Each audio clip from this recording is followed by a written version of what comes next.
Virginia, 1748.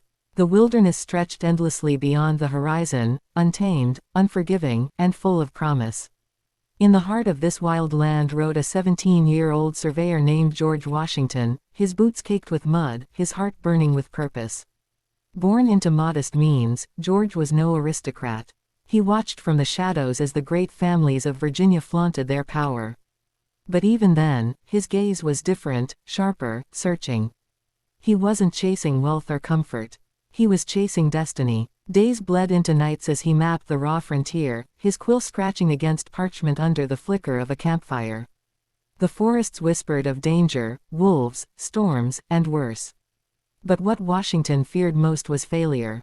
Every ridge he climbed, every river he crossed, was a battle against his own uncertainty. And yet, each challenge forged him into something stronger.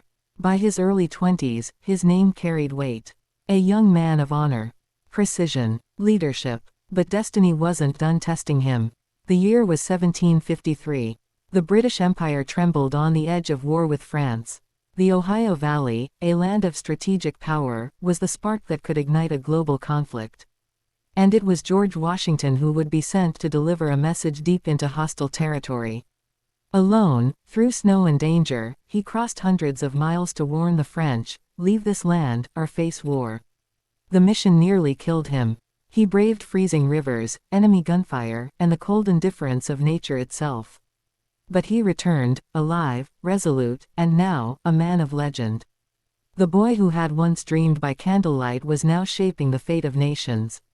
Yet, his rise was not without scars. At Fort Necessity, Washington faced humiliation, his troops defeated, his courage tested.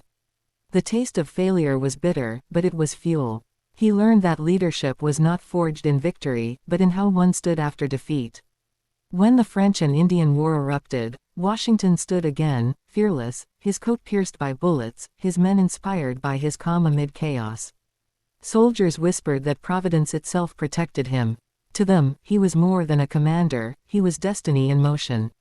And though he could not yet see it, the boy from Virginia was being prepared for something far greater, a revolution that would shake empires and birth a new world. For now, he was just young Washington, the dreamer turned leader, the surveyor turned soldier. But history would remember him as the man who refused to kneel, who refused to quit. Because greatness is not born, it is forged.